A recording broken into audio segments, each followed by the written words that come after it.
One of the things that really blew my mind was this idea of the abrupt threshold of brain activity and the perturbation complex index, and the link here with people that you might say are in vegetative states. Can you share a little bit about this and the research being done in this area? Let's say someone is being hit by a truck, or he takes a fall, or has a cardiac arrest, or has a hemorrhage. So they become unconscious, they're being brought into the ICU, and they remain in the state for several days. You lie there in the ICU, unresponsive. Sometimes your eyes are open, sometimes your eyes are closed. People talk to you. Do you hear anything? Move your eyes, or they pinch you very, very hard to see whether, if you have a painful reflex, you withdraw your limb. You're clearly not dead. There's some brain activity left that you can measure with EEG, albeit it may be very irregular, and you're breathing. You can ask them, sir, can you imagine clenching your fist very hard, and then for 30 seconds relax, release your hand. Then again, clench your hand, and then release it. You do this 5, 6, 7 times while they're either inside a magnetic scanner, you read off their brain waves using EEG activity. What you can see in a subset of these patients, roughly 20% or so, or 25%, you can see there's brain activity, be that EEG or fMRI activity, that waxes and wanes with this command. Do you think we'll ever reach a point in the future where they will be able to ask the patient, should we take you off life support? Yes. In fact, some people, Adrian Owen, who used to be in Cambridge, England, who's now in Western Ontario in Canada, is exactly doing that.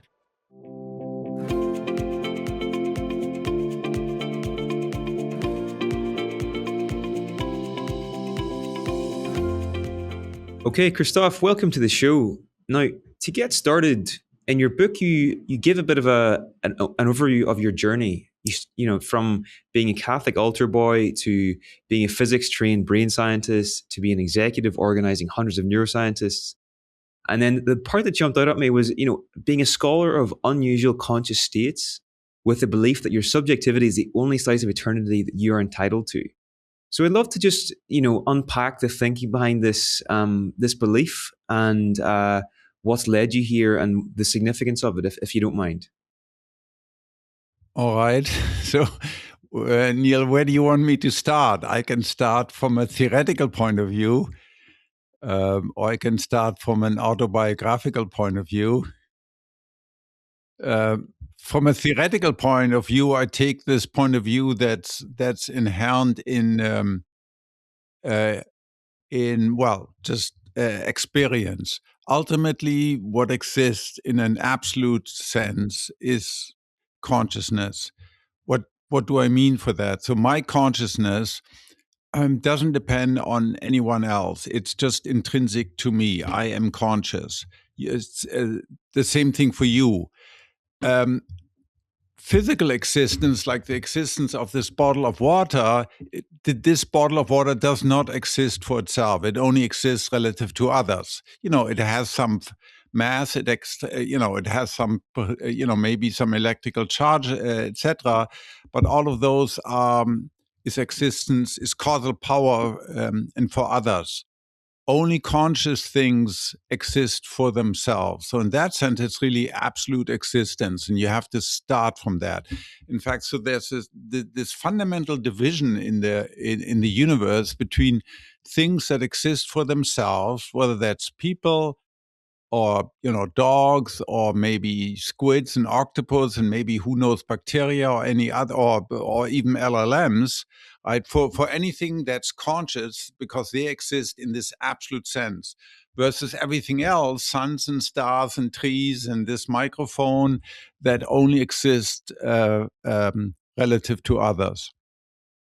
And so that really brings me to this consciousness first approach, that to understand consciousness, you have to go from the inside out. You have to try to describe your experience, or any experience whatsoever, the experience we have right now talking to each other, or the experience on, being on, drugs, on LSD or whatever, of any possible creatures, and then try to see what is it in the outside world that might match, that might map onto that. Things like brains. We know brains, unlike previous cultures that thought consciousness comes from the heart, right? And we still have this cardiac-laden language, I love you with all my heart. We know the brain is sort of the organ of consciousness. If you hit me hard enough over the head, I'm going to lose consciousness.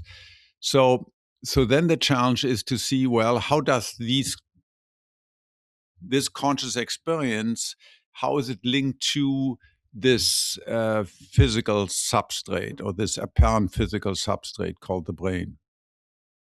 Very interesting. Now, I'm aware you had an experience on a beach in Brazil after midnight, and this had a big impact on you. And is there a link between this and the title of your recent book, Then I Am Myself the World? Can you maybe just tell us about this experience and the link here? Yeah. Yes, I had what people refer to, what's traditionally referred to in the literature as a mystical experience. So, a mystical experience is a type of conscious experience, in principle, like any other conscious experience. What makes it distinct is that they're very rare. Many people will never have one, or most people will have at most one such experience in their life. They're rare, they're involuntarily. It's not that you say, well, I have my appointment at 6 o'clock, I'm going to have a mystical experience. They're transient. They last typically well under an hour by the external clock. Internally, they may not have any conscious. There may be no passage of time at all. And what it is, it's when you typically lose a sense of self. You lose the sense of your body. You lose a sense of, there wasn't a Christof there. There wasn't, but there wasn't anything that in hindsight I could have identified, but whatever remained of my conscious experience felt, becoming one with the universe. And the universe turned out to be all mental, all phenomenal, all consciousness. It felt very much like Aldous Huxley in his seminal book that really kicked off the age of Aquarius, The Doors of Perception. He talks about encountering mind at large, and that's exactly, in hindsight, what this experience felt like. There was no time; the passage of time had come to a cessation, so it felt like an internal now. And people have described these experiences throughout history. You can have them spontaneously. Some people, tell me, at age 12 in a forest, they were sitting there, they're admiring this beautiful scene, and suddenly they sort of also had this union, this feeling of becoming one with everything around them. And that's also inherent in the title, which is translated from the German, from the second act of Richard Wagner opera Tristan and Isolde, where the two lovers, two eponymous lovers, Tristan and Isolde, they yearn to be each other. They become each other, and they become one with the universe. And then they sing to some of the most rapturous music in the Western canon. Selbst dann bin ich die Welt. Then I am myself the world. Some of the best description of these is really given by William James in his book, 1902 book, The Varieties of Religious Experiences. And William James talks about this property. He calls it the noetic property. You bring back this noetic feeling, from Greek, Norse, nous, knowledge. You bring back this feeling that this is more real than real, and forevermore, as William James puts it, it has this very strong authority over you. I cannot, I have become part of the universe, and now I cannot deny it. People could say, well, there was just a glitch in the matrix, right? Occasionally your brain does these funny things. Yeah, but and I get it. Other people, that may be a perfectly legitimate explanation for other people, but for me, I cannot deny the ultimate reality of this. And but by this I mean this experience that feels more real than anything else I've ever encountered in life. And then, now I'm sort of back in everyday consensual reality. I'm a thinking person, and I'm a scientist, a physicist, a neuroscientist. So I'm trying to reconcile all these different point of view. How can this extraordinary experience be reconciled with our knowledge of science and the world in general?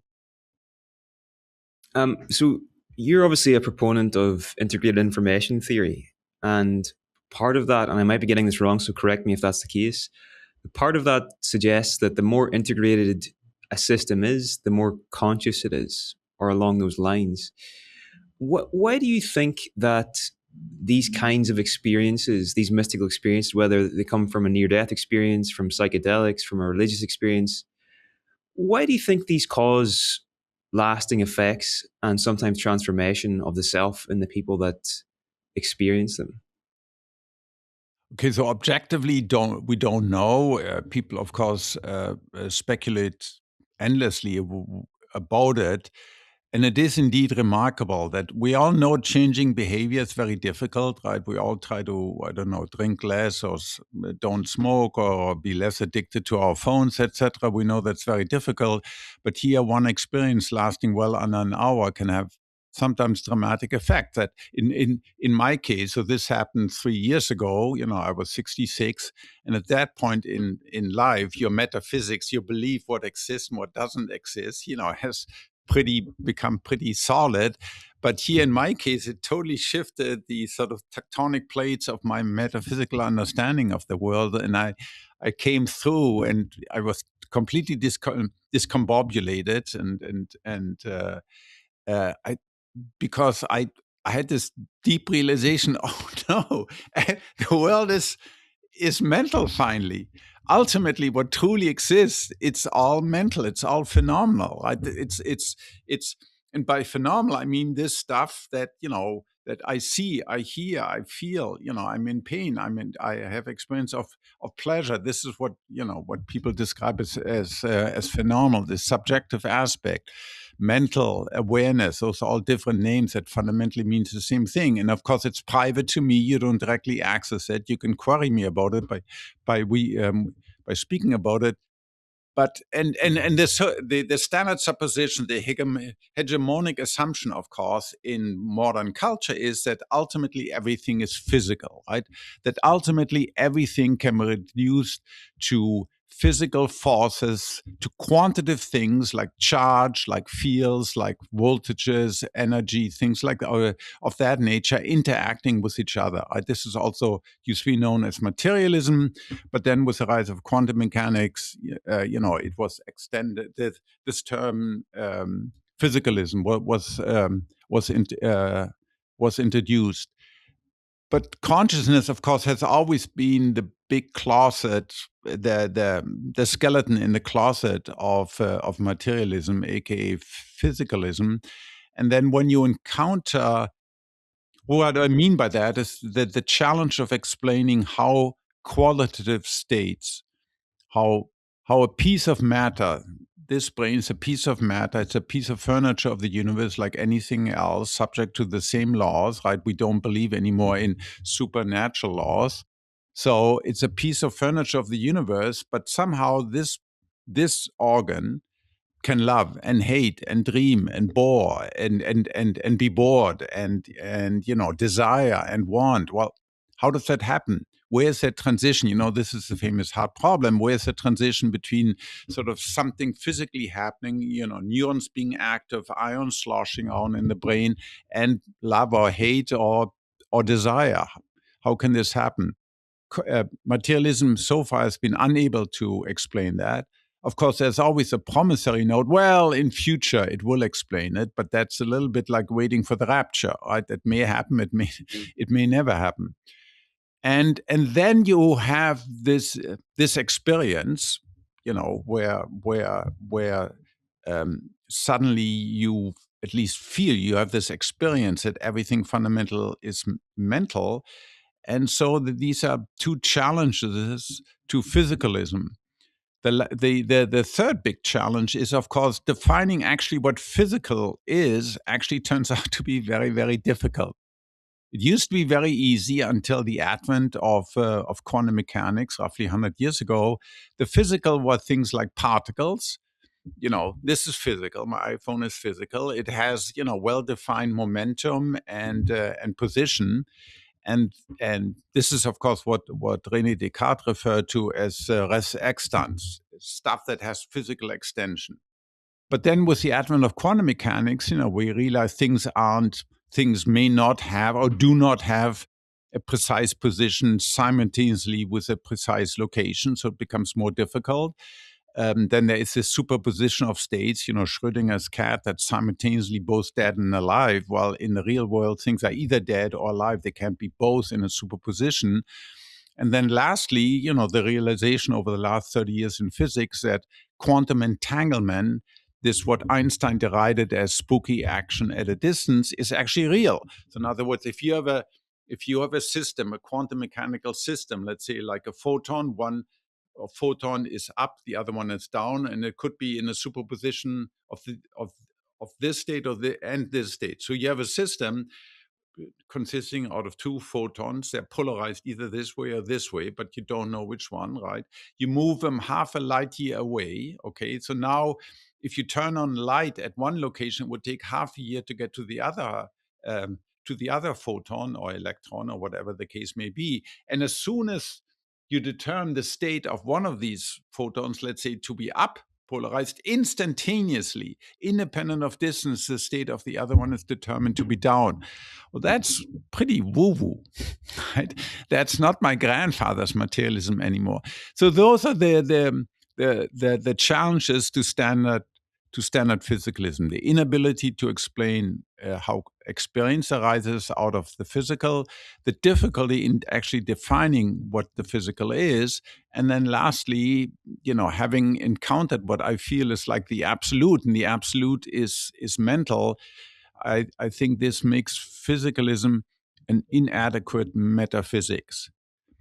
However, that doesn't mean science doesn't work. I mean, science is by far, as we all know, by far, throughout human history, in all the various things that we've invented, and magic and voodoo and witchcraft and prayers and everything else, science is by far the best way to understand, to manipulate, to predict and to manipulate the world, right? And it's given us the modern world, including, mRNA vaccines and, nuclear fusion and airplanes and satellite and quantum computers.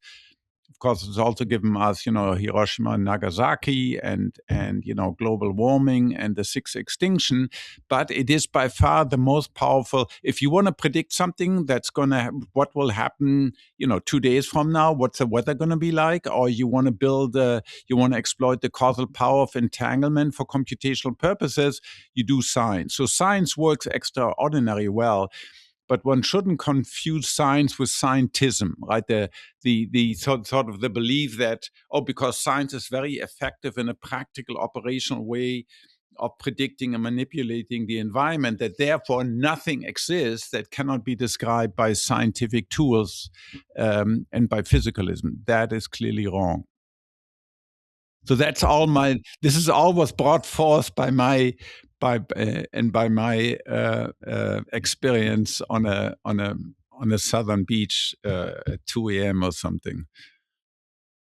I want to get into consciousness more in a bit, but before we go there, I saw on your website that you did a 7-day trek on the John Muir Trail in the Sierra Nevada. And you say there that you went to contemplate the stars above, but also the moral compass within. And I was curious to ask, what conclusions did you reach about that moral compass within? Have you anything to say about the role of this in human life, your thoughts on it? It's a huge question, but I wanted just to see where that exploration led you. Well, to try to be more compassionate with others, because ultimately, we are all one. We are all, and certainly, ultimately, what truly exists is consciousness. Once you lose the sense of self, and you come back, you realize, the self is just one out of many, content of conscious experience. And ultimately, we are all one, we are all connected, and therefore, you are as much part of this consciousness as I am, and this has consequences for our action. We should try to minimize. Of course, we need an ego. We need an ego in order to plan, to work many years for a professional degree or to save money for our retirement, to raise our children, etc. I mean, clearly it has an evolutionary function, but we shouldn't reify this ego. It's not about me, literally. We should be ethical. We should try to always understand where do other conscious experiences, and I say this explicitly, not only humans but also animals, because they are also sentient. They may not have the same sense of self that the humans have, but of course babies don't have the same sense of self either. That it's ultimately about being compassionate with every living conscious creature. So that's what I came to realize, to really understand in a somewhat more visceral sense.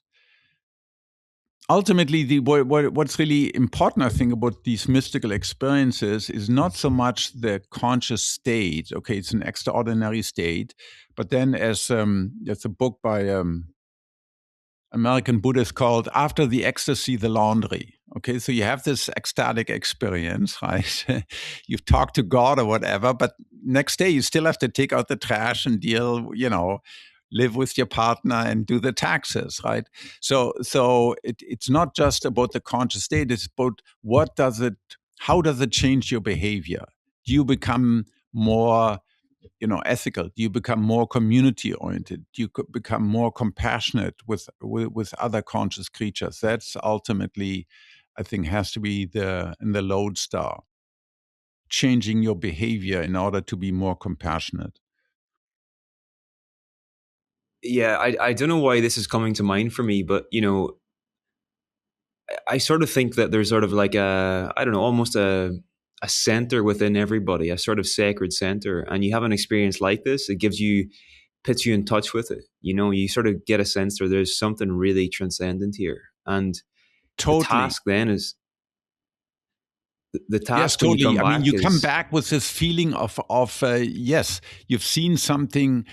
You can use religious laden language, divine, you could call it God, but it's not sort of the personal, the God, as you mentioned, I grew up Catholic. It's not sort of the old man with a beard sitting above the cloud that I experience. You experience this this mental thing. And yeah, it feels sacred. It feels special. It feels good. Some people talk about love and all of that. I mean, it all sounds crazy. I know. It all sounds, all sounds totally woo woo. And I'm surprised that I talk about this, but this. What can you, what can you do? This is the experience I've had. Yeah, so Frank Jackson, the philosopher Frank Jackson, came up with this thought experiment, marry the color scientist of the 23rd century. So by that time, we know everything there is to know about colors. In other words, how wavelengths of a particular frequency, hit my eyes, get absorbed by one of the three different cone receptors in my eyes. Then that information flows up into my visual cortex and leads to what we call color. And she knows all of that. Yet she grows up, her parents are cruel, and she grows up in a black and white environment. Okay, but intellectually she knows everything there is, and she can predict how people will respond to different wavelengths, etc. Right? But now she comes for the first time. She comes into the world, the real world, which is colorful. She sees a red tomato. Does she learn anything new? Right, and he argues this is also known as the knowledge argument. Yes, she learns something new. She learns from her experience what it feels to look at a red tomato. And all the abstract knowledge isn't enough to convey that piece of information. It's just, if you're blind, you can know everything there is to know about vision. But if you've never seen, you lack this crucial information. What does it actually feel like to see? And this is exactly my this is what I take from my mystical experience, that I have directly apprehended, or whatever remained of me. It wasn't the Christof, because my ego wasn't there anymore. But whatever remained of me became one with this mind at large. And now I have learned something fundamentally new about the world. Fascinating. Yeah, and it makes me think that, and again, this is pure speculation, but an idea I think about is that perhaps the task of life is to embody to the best of your ability that center, that thing that you experience during that state. And obviously it's an impossible task, but it's the one thing I think that's worth striving for, you know? I think as a life goal, yes. I'm a little bit hesitant. Yes, I mean, certainly we need to know finally what the world is made out of, what is it constituted, and what is it constituted by, and if it's truly mental, versus physical, that makes a big difference. In particular, if you come back from this experience with this ebullient sense of the sacred, the divine, the beautiful, this ultimately love. Now, of course, from an evolutionary point of view, you need a self. It's important to have a self, otherwise you can't function. You can't function in the world. And certainly as species, we wouldn't have arisen if we didn't have an ego that wants to be fed, that wants to eat, that wants to procreate, right? Clearly. So from a biological evolutionary imperative, we need this ego. But I think from an ethical imperative, from an ethical, metaphysical imperative, this realization that we are all one and to be compassionate, I think, yes, that should overrule that. Now, of course, most religions or philosophies like Buddhism have always argued for that point of view. Yeah, for sure. Now, I'd love to move now to some of the neuroscience of consciousness. And when I was researching for this, one of the things that really blew my mind when I heard you speak about it was this idea of the abrupt threshold of brain activity and the perturbation complex index, and the link here with people that you might say are in vegetative states. Can you share a little bit about this and the research being done in this area? Yeah, okay. So now we go to the end, or partial the end of consciousness, or is it the end of consciousness? Okay. So we're coming to a situation where, let's say, someone is being hit by a truck, or he takes a fall, or has a cardiac arrest, or has a hemorrhage. Okay. So they become unconscious, and they go to the ICU, or they're being brought into the ICU.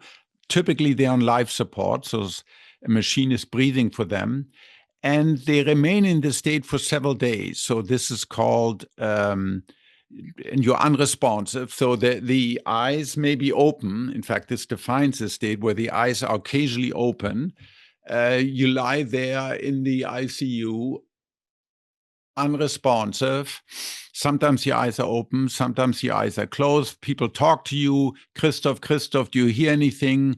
Move your eyes, or they pinch you very, very hard, to see whether, if you have a painful reflex, you withdraw your limb, and you don't do any of that.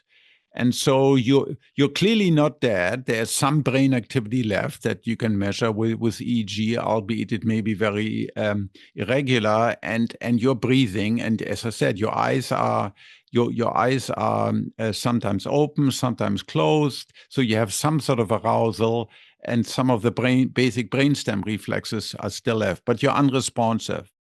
Typically, what happens in the West, whether it's Europe or US or elsewhere, when you remain in the state for 3 or 4 or 5 days, the clinical team will initiate discussion with the family of the loved of the patient. Is this what she or he would have wanted? And typically, most of the time, not always, of course, but most of the time, the family and the clinical team decides no, this is not what they want, and they withdraw life support. This is all predicated on the assumption that unconsciousness equals, that being non-behavioral, unresponsive equals being unconscious, right? That's really the assumption here, that because the patient doesn't respond to spoken commands or to painful stimuli, therefore they're unconscious. Of course, this is the difficulty with consciousness. This makes it uniquely challenging to study because, unlike anything else that we can study in the lab, including brains, consciousness can only be observed from the inside, as it were, right? You never truly know my conscious state. In fact, if you ask me, how are you doing today? I might be lying. I might be in pain, but I'm trying to hide it, right? And we experience this, of course, all the time, that we don't fundamentally access other people's conscious states, including, are they conscious are they truly unconscious, or are they just behavioral unresponsive? Now, we know over the last 10 years, we've discovered, using several techniques, 2 techniques in particular that I'll briefly mention, this phenomenon called covert consciousness. Covert consciousness. That means that there is consciousness there, but it's hidden. It's hidden in the sense that if you ask the patient to talk about it, they can't because they have brain damage, or, as I said, otherwise to indicate with their eye movements or anything else that they're there, they can't do that. So this is covert consciousness. It's a new term now being introduced in the literature. We know this due to 2 ways of assessing it. One is called cognitive motor dissociation. You can ask this patient, although it seems odd because the patient doesn't respond, you can ask him, sir, can you imagine clenching your fist very hard for 30 seconds? Clench your fist really hard. Now, of course, you will not see the patient actually clench their fist, but still you ask him to imagine it. And then for 30 seconds, relax, release your hand, open your hand. Then again, clench your hand, clench your hand, clench your hand, and then release it. You do this 5, 6, 7 times while they're either inside a magnetic scanner or they have you read off their brain waves using EEG activity.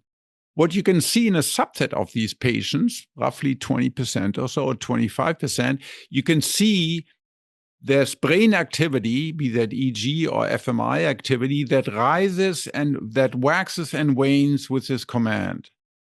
So in other words, something in the brain of the patient can hear this and can try to imagine. We know this from work in regular folks. So if you, Neil, imagine playing soccer, being on a soccer field, and that you run around, etc., that activates actually structure in your premotor cortex, and you can pick up that activity. And in a subset of these patients, you can also pick up this activity, although they don't respond to verbal command. So that's one technique. The other technique relates to perturbational complexity index. So what you do, and it has advantages. So the first technique requires a patient to still be able to hear you and to follow a cognitive command, like imagining you're clenching your fist, imagining you're opening your fist. The other technique doesn't depend on that. Essentially, you knock the brain and listen to its echo. The way you knock the brain is sending in magnetic energy through this pulses of magnetic field change called TMS, transcranial magnetic stimulation. So it's a coil that you can deploy from the outside. It sends a brief magnetic pulse into the brain that triggers the underlying electric circuits. And so now you're essentially knocking the brain, you're sending brief electrical energy into the system that perturbs the neurons, and you can listen to the reverberations using EEG. So you have an EEG net on the head, and you can see, okay, I trigger some excitability here that propagates to the other side, it ricochets back, and you can sort of see this brain activity. And then you can look at the complexity of that.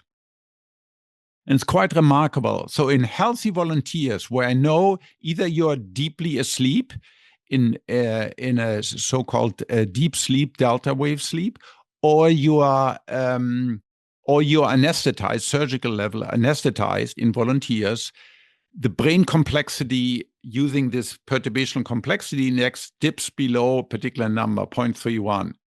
However, if you are in a sleep, but you're dreaming, complexity is above. If you're on, let's say, ketamine, where you're hallucinating, you don't move, but you're hallucinating, the brain complexity is about 0.31. If you're normal, like right now, you're awake, your brain complexity is always above 0.31. So there's this very sharp threshold of brain complexity. If the patient has higher brain complexity, they're conscious. If the patient has lower brain complexity, they are unconscious. This is and this has been now validated in several hundred patients that are either in coma, where their actually brain complexity is below 0.31, or they're behavioral unresponsive. This used to be called the vegetative state. People don't like that term anymore, but it used to be called the vegetative state or the persistent vegetative state if you remain in the state for long enough. As I said, 1/4 of these patients also have high brain complexity. So we in fact, I started a company together with the two scientists that developed this, Giulio Tononi and Marcello Massimini in Milan, called Intrinsic Powers, where we try to bring this technique actually into an ICU next to you, so that these patients, that we will not have to say after 5 days, well, to the family, I'm sorry, we don't know whether there's anyone home. It doesn't look like it. They're unresponsive, and therefore they decide to terminate life by withdrawing life support. We should be in a position where at least we can say, yes, the patient is home. There's actually someone there. This is incredible. This is fascinating. Okay, so a couple of follow-up questions on that. The first is, do you think we'll ever reach a point where, you're talking about, patients being able to respond via imagining clenching their fist? All right. Do you think we'll ever reach a point in the future where they won't ask the relatives? They will be able to ask the patient, should we take you off life support? Should we keep you on? Do you think that's possible? And the second, well, no, I'll let you answer that, and then I'll ask the second one. Yes, in fact, some people, Adrian Owen, who used to be in Cambridge, England, who's now in Western Ontario in Canada, is exactly doing that. There was a long article in the New York Times 2 weeks about it, exactly about these attempts, trying to use this fMRI test where you stick a patient inside a magnetic scanner and try to ask him to imagine something. So in his case, I think he asked patients to either imagine walking around their home, right? We can all do this. Close your eyes and walk around, walk into your house or your apartment, then go first to the kitchen, then, you traverse in this imaginary way through your home, versus playing tennis, right? We can all close our eyes and imagine we are playing tennis. And this gives rise to activity in two different places in the brain. Now, if you're inside a magnetic scanner, in principle, I can decode this and I can say, well, I'll ask you a question. Are you called, for example, Tom? No, of course, you're not called Tom, but I want to do this as a control. And if the answer is yes, think about playing tennis. If the answer is no, imagine walking around the house. It's a very slow way of communicating, but you can communicate, at least this one bit of information. Is your name Tom or no? And then he also asked Adrian Owen, that is the scientist Adrian Owen, are you in pain? Now, it turns out that most patients of these unresponsive patients, even the patients that can do this imagination, they cannot, most of the patients cannot use it to communicate, because that requires even more cognitive processing. Right? I have to remind myself, and I have to keep into memory, okay, if I'm supposed to answer yes, I have to think about playing tennis. And if the answer is no, I have to imagine walking around my house. That seems like a trivial task for you and I, but if many parts of your brain are damaged, you are unable to do that. So, but that doesn't mean, he and other people are trying other ways. Maybe brain scanning is also very difficult to do in a clinical context, right? Moving a patient into a magnetic scanner. So are there other ways? Are there ways to communicate with them using brain-machine interfaces, right? Elon Musk, most famously, of course, has a company called Neuralink that implants microelectrodes into patients, into the heads of patients who are quadriplegic or otherwise impaired. So technology changes very rapidly in this field.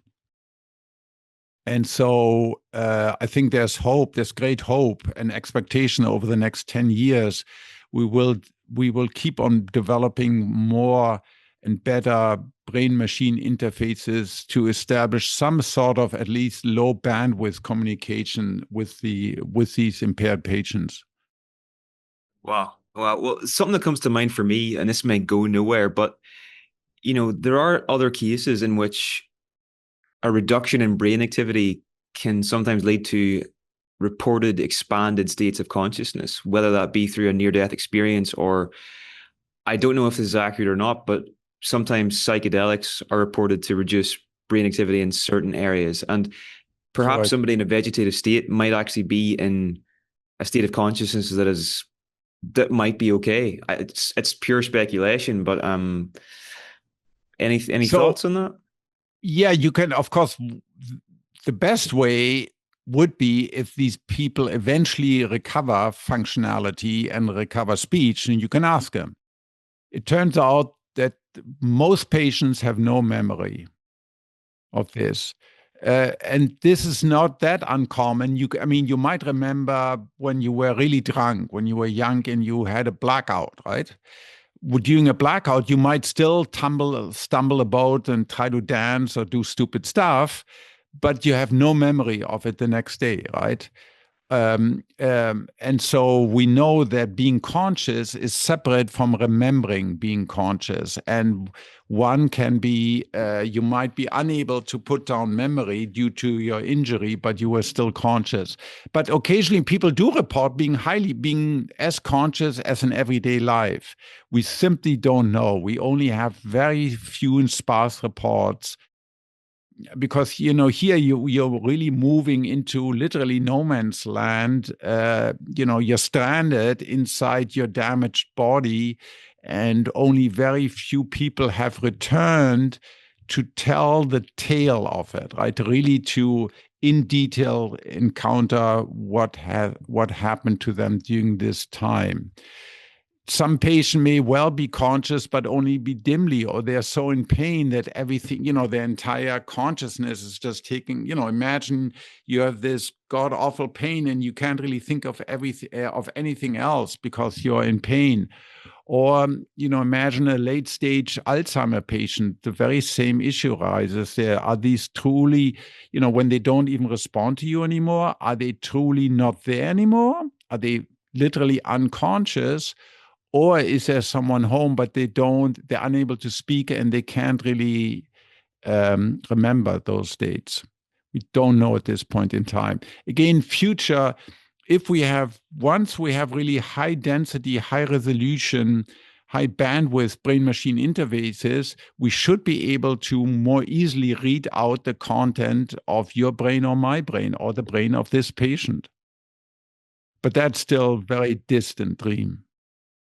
And with the PCI measure, has that been applied developmentally with children? Are they able to measure, like as a baby is at this age, the PCI is 0.3, what's the situation there? No. So far, this technique, for practical reasons and ethical reasons, also much more difficult to get permission to work with patients that are under 18. So far, this technique has only been tested in people, this perturbational complexity index, in patients that are older than 18. Mind you, this is not really what I used to call a conscious meter. So right now, it's a very simple. So as you mentioned, the underlying theory of this perturbation complexity index derives from this integrated information theory of Giulio Tononi, the IIT, integrated information theory of consciousness. And as you mentioned early on, it posits that the quantity of consciousness, not the quality, not the way it feels like, but the quantity of consciousness is this measure called phi. So it's a number, either 0, then it doesn't then there is no consciousness, or a positive number. The bigger the positive number, the more consciousness there is in a quantitative sense. The best way to think about it is complexity or irreducibility. If the phi is 0, the system, strictly speaking, doesn't exist as a system. It can be reduced to subcomponents without losing anything.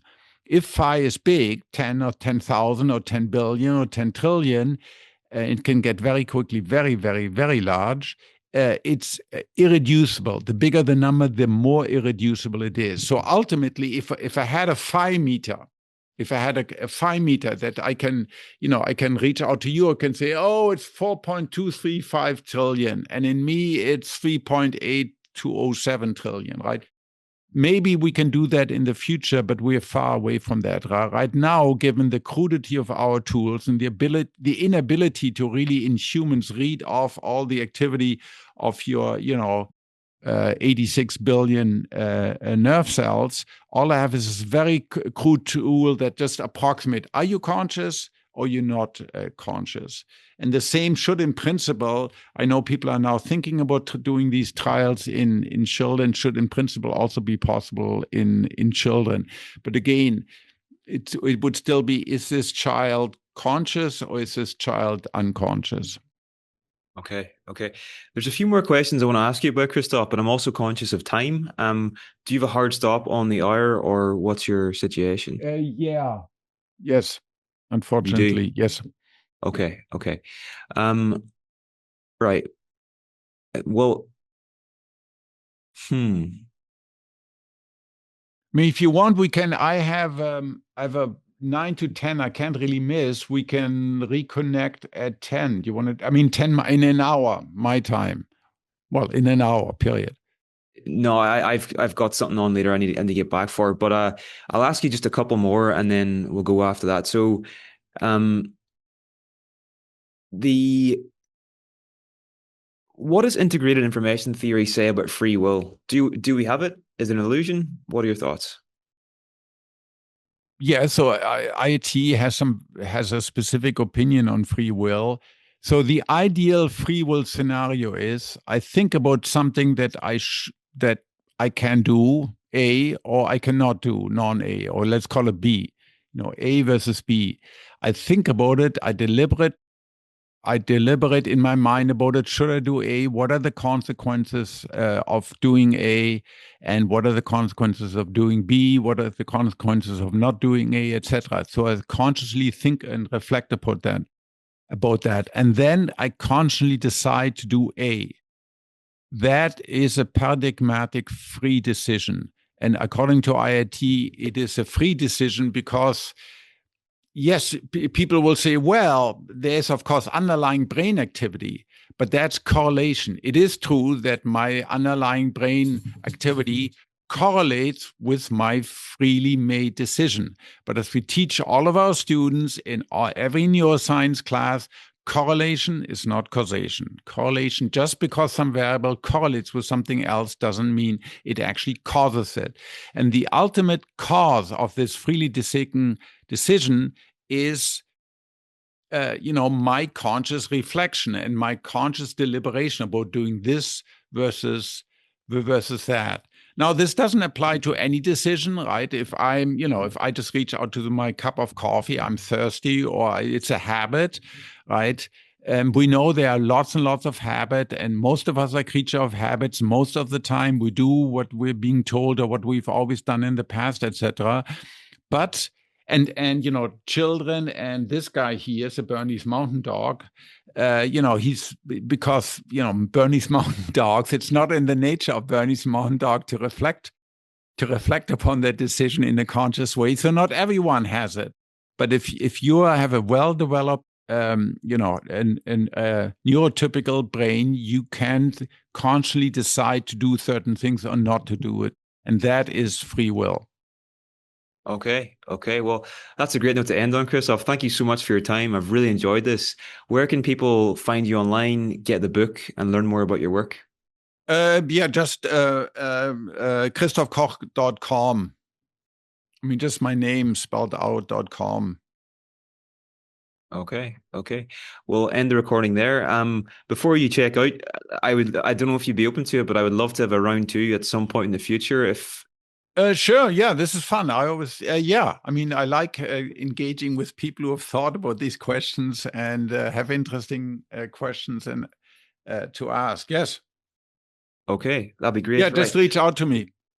Sounds good. I will do. Have a great day over there, and we'll All talk right. soon. Cheers. Take care, Niall. Bye-bye. If you enjoyed this episode, you might also enjoy getting our 7 Insights newsletter. This is a once per month email where I share 7 of the most valuable insights I've uncovered in the previous 30 days. It includes book, podcast, and documentary recommendations, as well as questions and quotes specifically curated to help you live a more creative, intentional, and meaningful life. It currently goes out to over 50,000 subscribers each month. And if you're interested in joining them, you can sign up via the link in the description.